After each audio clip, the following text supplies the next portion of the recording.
All right, everybody. Welcome back to another episode of Let's Play Minecraft with CryinMo. That's me. And here we go. Wow. All right. That's just a callback to my very first episode because today, you and I both know what today is. Episode 100. Episode 100. 100 episodes. Now I know that's not a big deal in the scheme of things on YouTube. There are hundreds and hundreds of episodes in Minecraft all the time, but for me, this is a pretty big deal. It's it's 100 episodes. It's 1 year, my 1 year anniversary doing the LP, and which is basically my 1 year anniversary as doing YouTube. And this also basically corresponds with 1,000 subscribers. So first off, again, thank you guys so much for coming by and hanging out with me while we build things in this crazy game. And we are actually in creative mode because today, being episode 100, is World Tour Day. That's right. We're going to take a tour of the world, which I know most of you, you've seen all the things that we've done, but, we do have some new viewers and stuff like that. And maybe some of you guys that have recently come on board in the last 50 episodes. Maybe we haven't seen some of the things from episodes 1 to 50. I don't know. As you guys know, I do world downloads every 50 episodes. So today will be our second world download. You'll be able to grab this world and visit it yourself and check it out. Well, the other thing that we always do for world tours, always, I shouldn't say always, because always is not a thing yet. After today, it will be I can use the term always. Up till now, we've done we did an episode 50. We've done one world tour and one world download. So today is the second world tour and world download. And of course, I like to kick things off with a nice cinematic world tour montage. See you in about 5 minutes.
you guys enjoyed that little montage there. I hope you guys had fun watching that. Oh, there's our tower. Wow, we can just inside our render distance, right? I just saw it. Oh, there it is. Jeez, why? Oh, my fog is turning it off. That's a bummer. Looks fantastic there at twilight, does it not? Look at that. I just wanted to say and ask you one more time how you all are doing, because I know it's been a while. It's been a week since the last episode, and I hope you guys had a great week. I hope it was okay. I hope it was bearable, and hope you played some cool Minecraft. This, where I'm standing right here, is where it all began. This is the original spawn point right here. At the side of this little hill. Let's change our time here, and maybe we can even, let's do this. We'll turn the daylight cycle off so it'll stay at whatever time we set it at, just for the purposes of this world tour. That'll be very handy. All right, so yeah, this is where it all began. This is the original spawn where I landed when I created the world, and from here we swam across the water, and our first little sort of hidey hole. Look at that. There's some farmland, some crops where I grew a little bit of wheat, I guess. That must have been what I grew there, was a little bit of wheat. And yeah, our first little hole right here that we sort of hid ourselves in, it's still got some stuff in it. Look at that, because this is where our fishing shack is. And yeah, we originally had a little mine down here, our very first sort of foray into the underground down there. All the way down there is a mine and stuff like that. And yeah, we didn't use this for very long, but yeah, it was our little starter spot, little starter base. And of course we have Remember the Alamo, which is from episode, I think episode 3, maybe 2, 3 or 2. But yeah, that was pretty funny actually, what happened there. You can go and watch that if you haven't seen it, if you want to know what the Alamo is all about. It's just, let me just say, it's all about dying many times. But yeah, this is the fishing shack, which this shack is, I believe this shack is broken. At this point, I never updated it after 1.10 because we never really needed to use this again. I mean, oh my goodness, look at all the saddles, which is actually pretty cool. Water bottles, puffer fish, which I'm saving all this stuff because I haven't done, you know, the automatic brewing stands. The automatic brewing machines have been broken for so long, so I have held off on building an automatic brewing system or a brewing room, which I do plan to do. That's what I want to use the puffer fish for. So from that little hidey hole there, we cruised this way. Look at that, the original chicken farm. Hello guys, you've been stuck in here for a long time. We went up through here and traipsed through this little alcove, and of course none of this stuff was here, as you saw in the video. All this stuff was built up, of course. This was just all trees and stuff, and I was looking around for a good place to call home. And of course, when we found this area right over here, that quickly became, you know, this whole area right here with this POV was totally just like, yep, this is it. This is home right here. So we have since started making this into an area that's going to be pretty awesome. I don't know if it'll ever be done. I have no idea.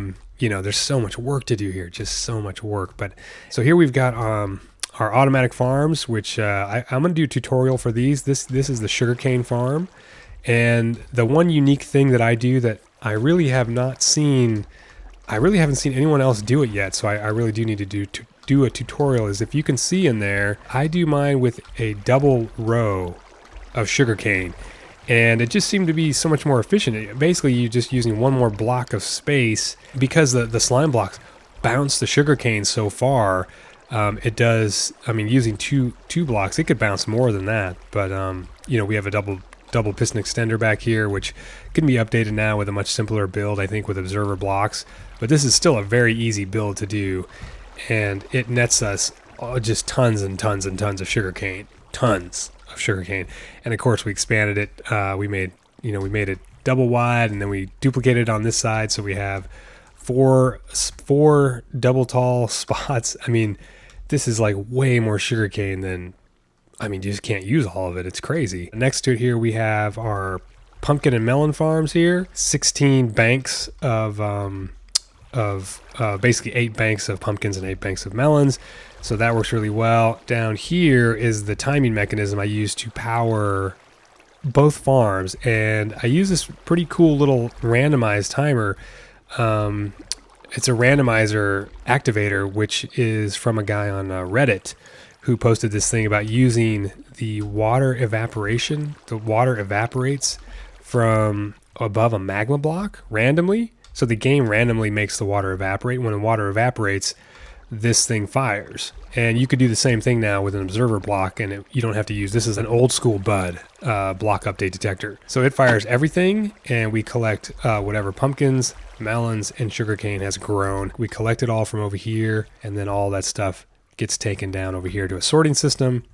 Very rudimentary sorting system, which just puts in our sugarcane, our melons, and our pumpkins right in here, which we don't have nearly enough storage. Anyway, so we have those, and then of course here are our lovely Terrace Walks, which I built this pathway here, and this great, awesome, this is the first bridge I built in the area, which looks awkward because it's hanging off here, and it's supposed to be braced against this mountainside, but I think I need to put a brace down because it does look a little funny, just sort of floating here.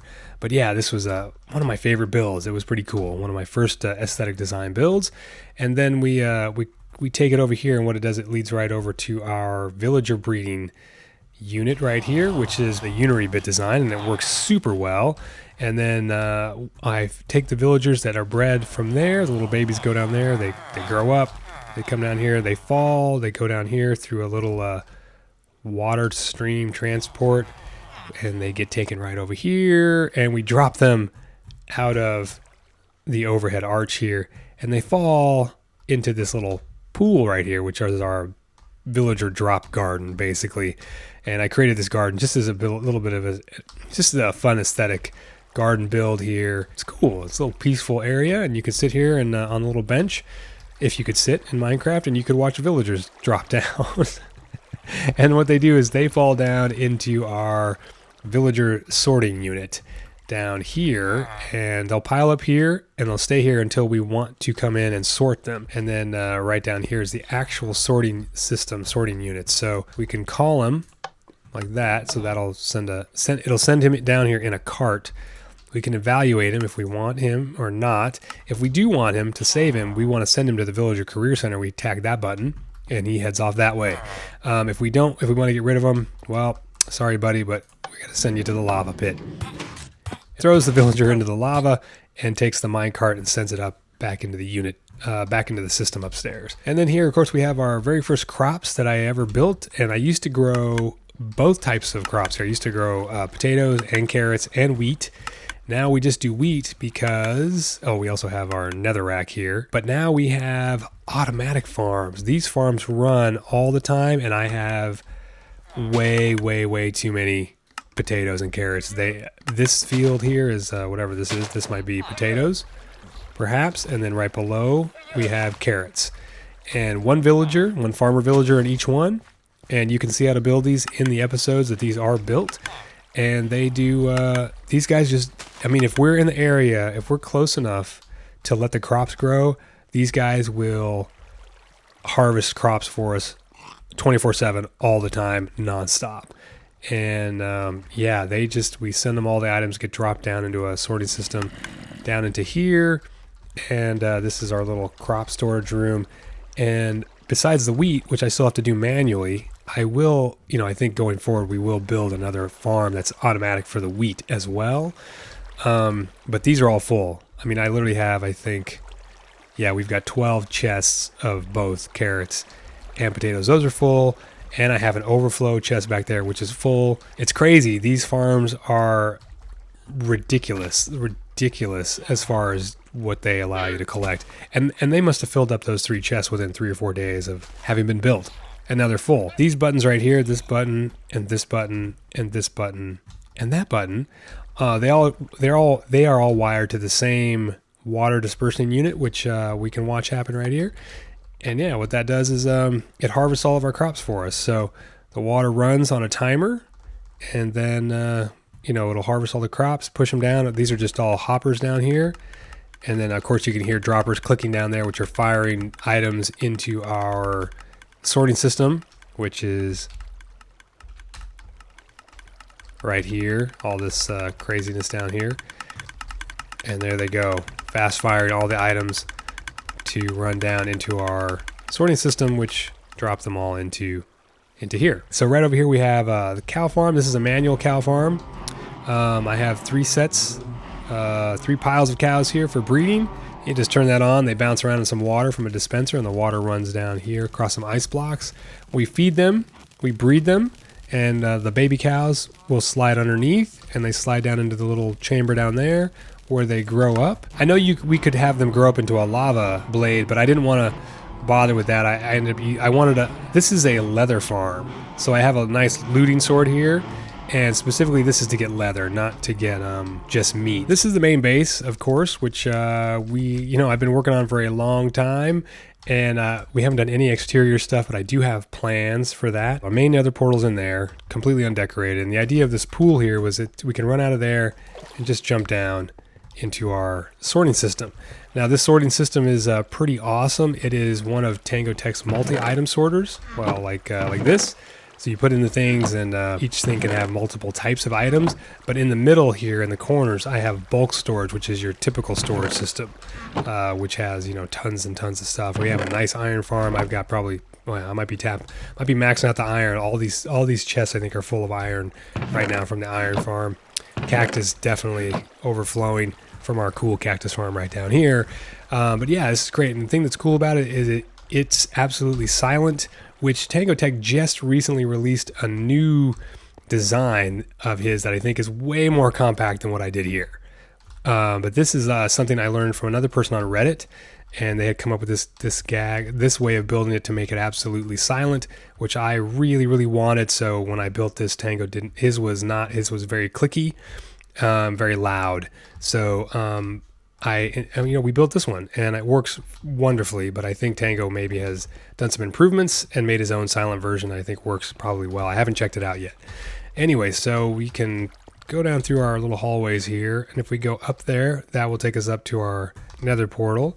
And if we go down here, we can come out to our second layer right here, which is our cactus farm. But underneath the cactus farm, we have our vine farm.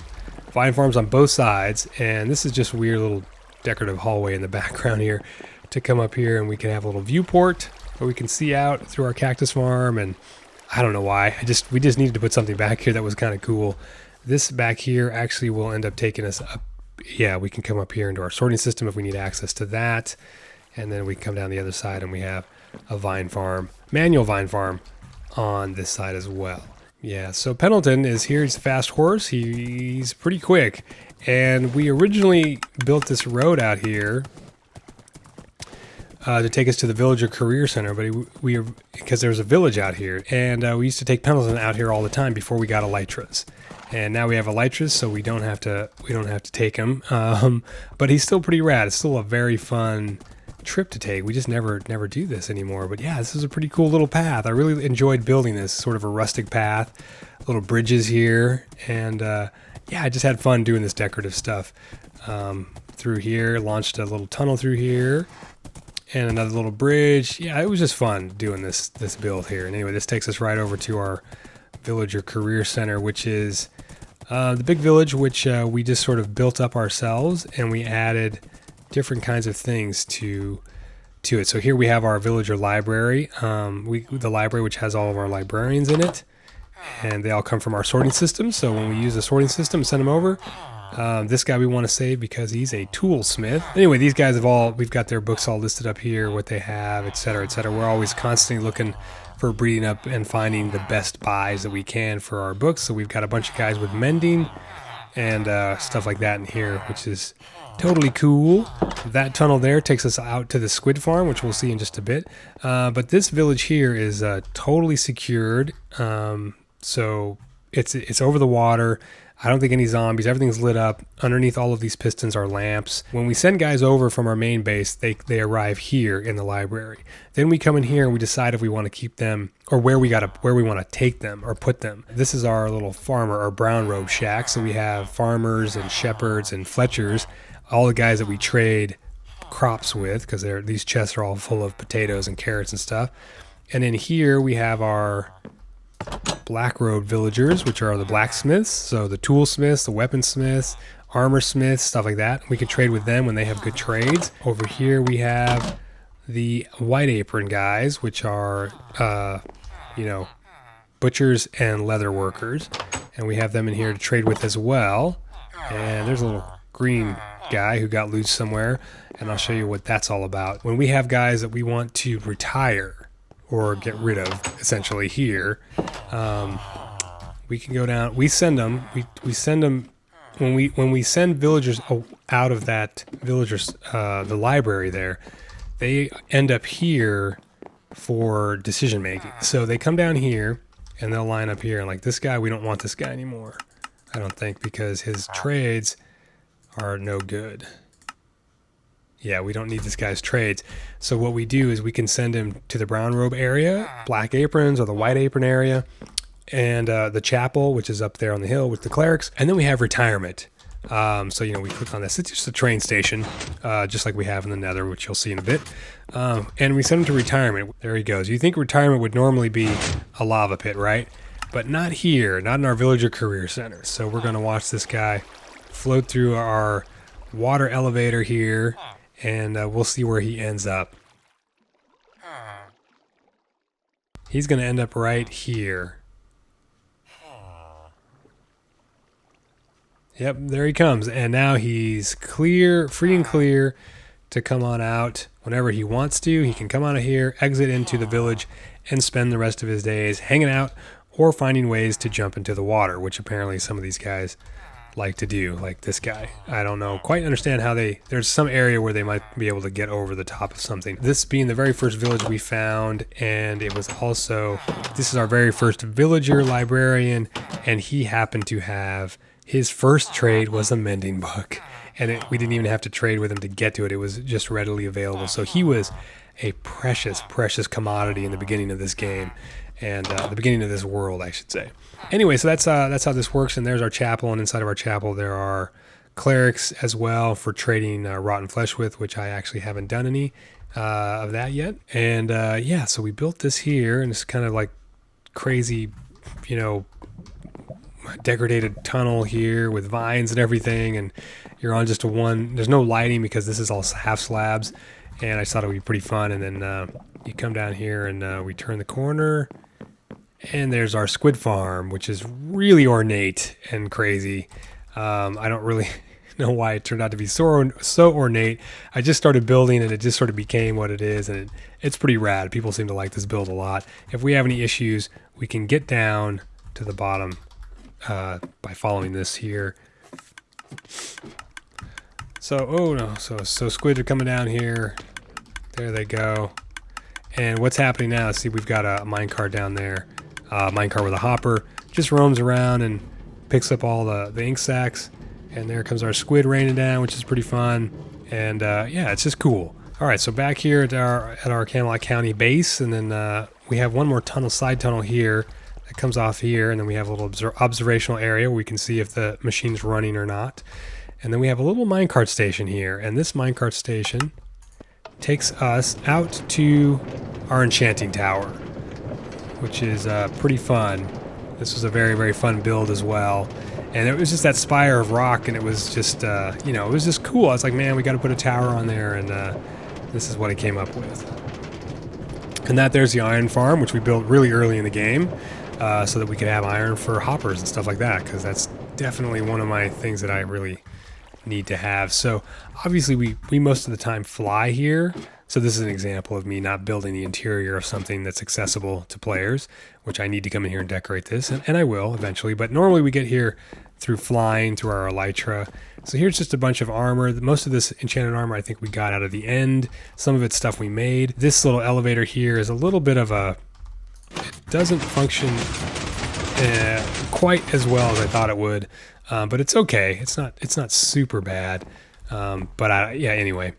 Here's our little library with all of our, so we have all of our books, sharpness, we have a whole bunch of looting books, all this kind of stuff. Everything's organized and labeled so that we can come in here and make stuff if we need to. This is where we normally would bounce yourself all the way up. So if you take the ride all the way up from the base, you can come all the way up here and land in here, and these are just, for aesthetic purposes, they're kind of empty.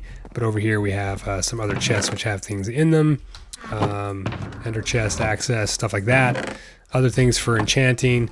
We have a lot of anvils up here suspended on string, just because I thought it was funny to put anvils in the air. And then our enchanting station here, which is easily reachable, and we have 2 crafting tables here, which I don't think interrupts anything. I still think there's plenty of books that give us the correct levels for our enchanting station. Obviously, we could put an enchanting station right in our base. I mean, we could build everything that we need. We could build in our base.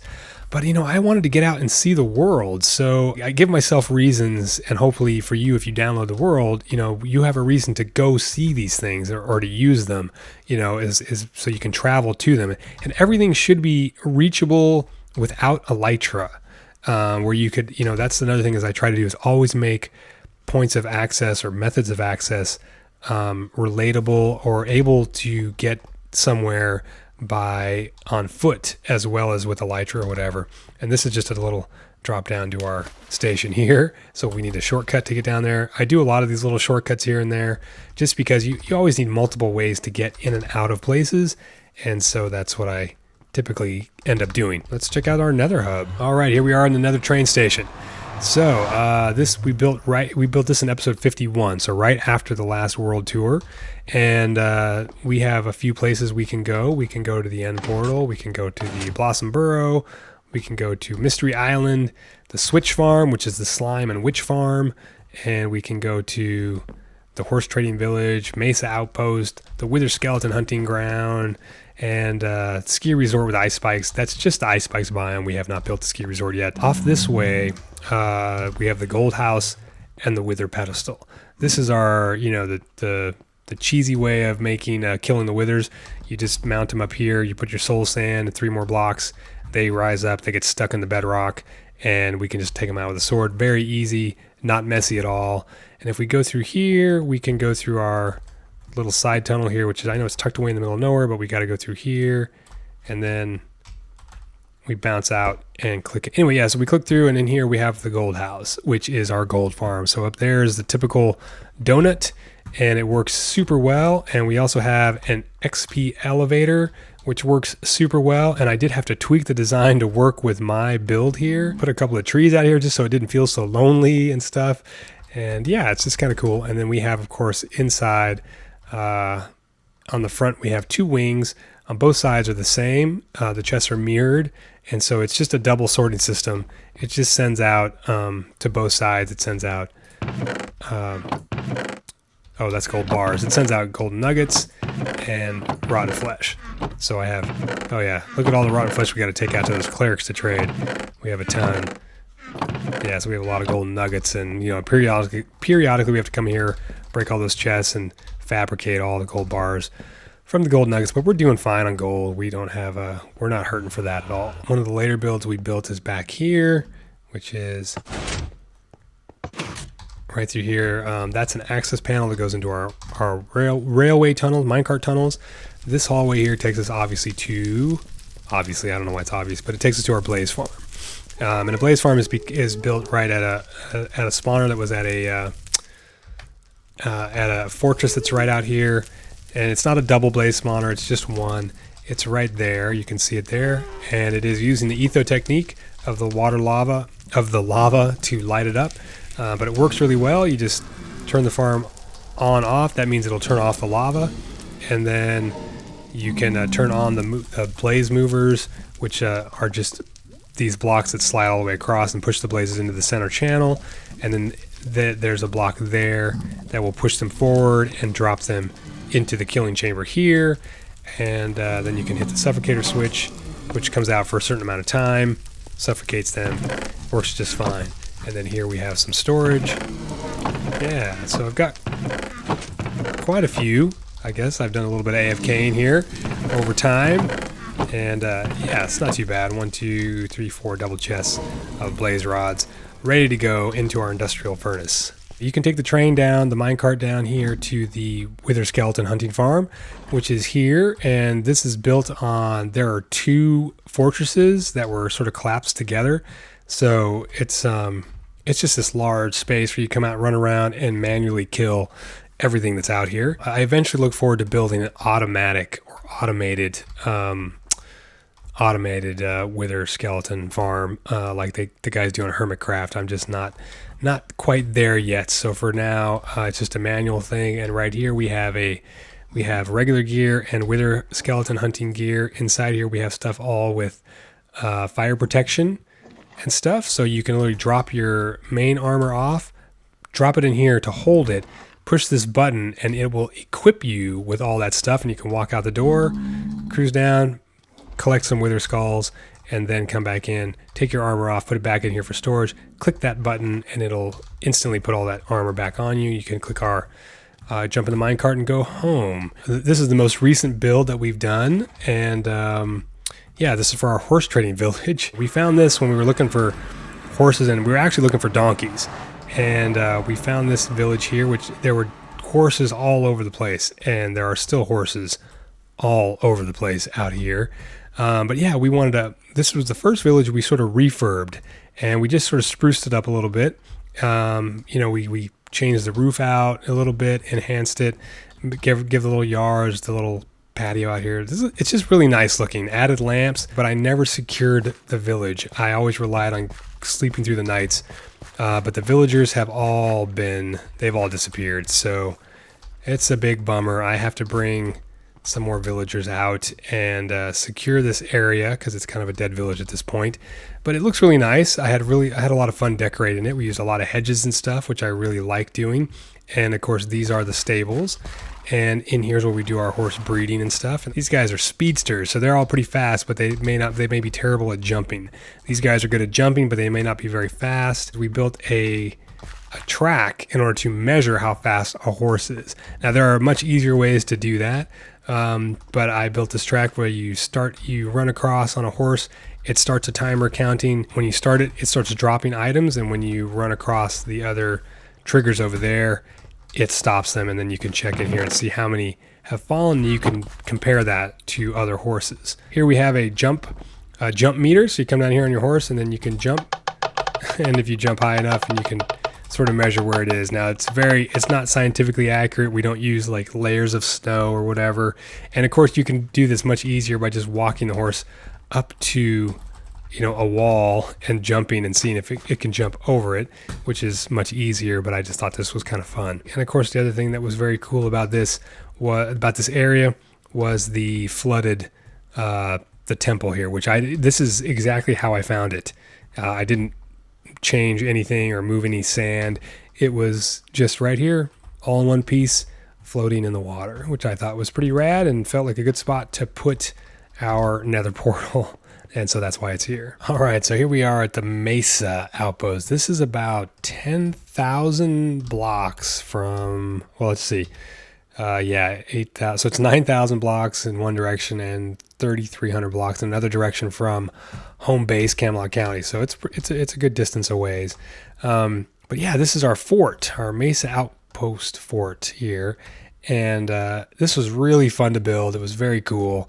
And yeah, it's basically just set up so we could come out here to mine and, you know, pick up all the clay. And of course, now with the 1.12 update, we're going to need a bunch of hardened clay and all that stuff for doing the new blocks that they introduced. And anyway, so of course we went to the Old West feel. There's our portal, and here we just have a stables. A lot of this is just decorative, like purely for decoration. But here is a sorting system, sort of a failed delivery system from underneath down there. And they will send items up here and then sort them all, of course, so we can come down here and pick up stuff that we want whenever we need to. This is we called this the Colonel's Quarters, which is this is the actual base where it has our bed in it. And, you know, if we need to sleep off the night or whatever, we've got that in here. Yeah, it's just different things, storage and stuff, and mostly decorative. Our little fire, because, you know, you need a fire when you're out in the Mesa Outpost. This is just sort of like, I guess you would call this like a storage depot, you know, but what it actually incorporates for us is I went ahead and put in a super smelter up here, you know, one of our regular double smelters. And so you can put in your coal and stuff and put in your items if we need to mass smelt stuff, and then we can pick those items up from here. And then we have a little farm, just something if we needed some food or something while we were here, we ran out of food or we died and didn't have anything on us. We have a little pocket farm here, a little greenhouse in the middle of the desert. I think most of the towers have access panels, so we can come down here and we can go up and actually, you know, we can use the observation towers as observation towers. So we can come up here and watch, you know, just check out the check out the world, check out the jungle that's right next to the mesa, and just see what we see. We have a double spider farm, so it's a double spider spawner with a skeleton spawner, and it's over here. And this is what the collection system over there was initially for, even though I didn't realize until after I had built the minecart hopper unloader and loader devices. I didn't realize that they didn't work when chunks were unloaded. I thought they would load the chunks when they went into it, but they don't. And so it's kind of it turned out to be a little bit of a waste of time. But anyway, here's our spider farm, and that's obviously our drop column for the skeletons. And right in here, we can see it's just a very simple. We come in here, AFK, and then kill spiders, collect string, etc. And the spider spawners this is our skeleton spawner right here, which I know is really hard to see. I drank a potion of night vision so we could see. So this is our skeleton farmer in here, and of course we have a switch. We can turn these on or off. We can light it up, which we'll turn it off almost all the way. And then we have, let's see, where we have a spider spawner here in this room. And I did this the first time I did this design, where I used water as the walls to stop the spiders from crawling up the walls, and hopefully we get all the spiders when they appear. And this seems to work pretty well.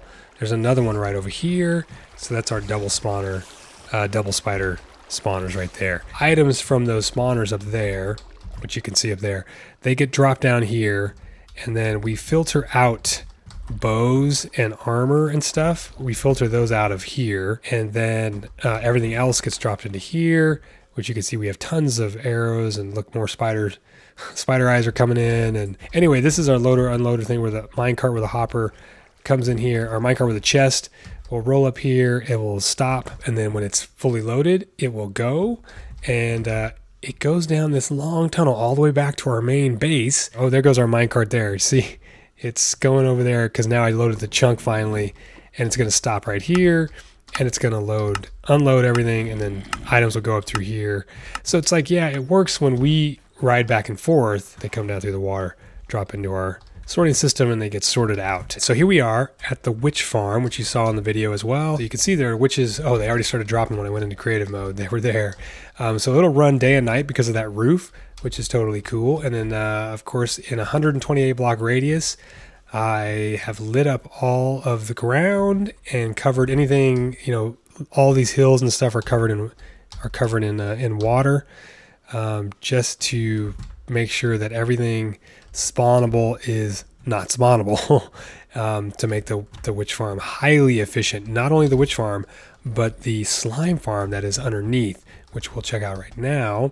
So it's so efficient that I only needed one layer, one platform for slimes.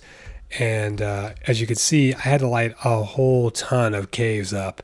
I mean, this took a long time in a 128 block radius. That's a 256 by 256 block square centered on this. And it took forever because there's a mine shaft and just all the caves and everything. But, eventually we got it done, and it is super, super efficient now. We come out of the portal, come out right in here, and these red blocks right here, this granite signifies where we got to stand. Let's go into our mode here. This is our AFK spot, so we are 24 blocks away from the edge of that platform. So slimes will begin to spawn, and when slimes spawn, they spawn in here and they fall down here, go down here, and they get killed by the cactus, and then items totally come up.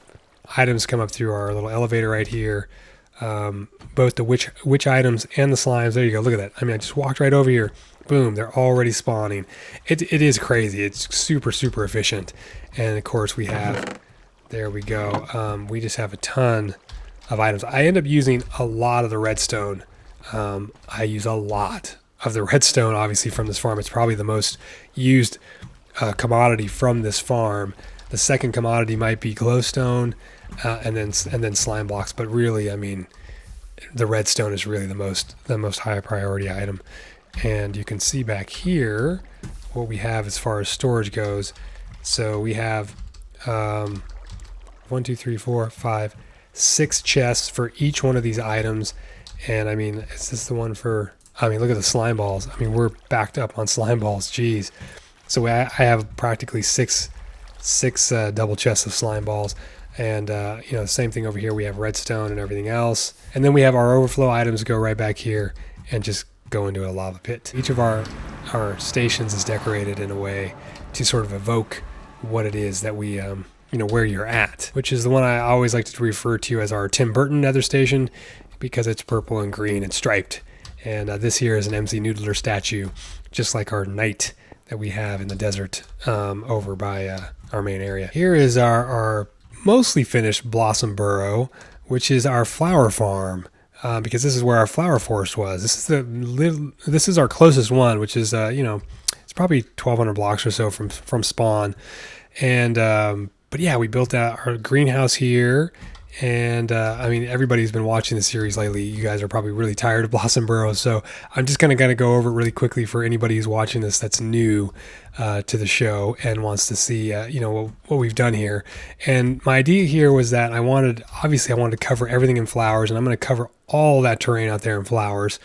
I have it lit up so that hopefully there's no spawning going on. We built over here some flower generating machines, and they are underground here, and they feed up through a sorting system up into these chests here in our greenhouse, so we can come here to collect them when we want.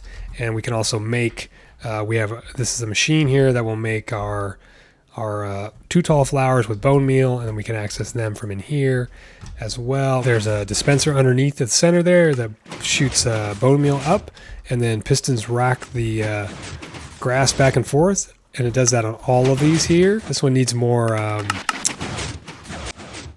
bone meal. And then after it runs for a series, then it runs water out of the dispensers to push the flowers into our sorting system, which is a drop here. This, of course, is a skeleton spawner that just happened to be here, and I thought, well, it'd be cool to build it around here. And of course, these all fall down here, and they go down into a sorting system that puts each type, we sort them out here.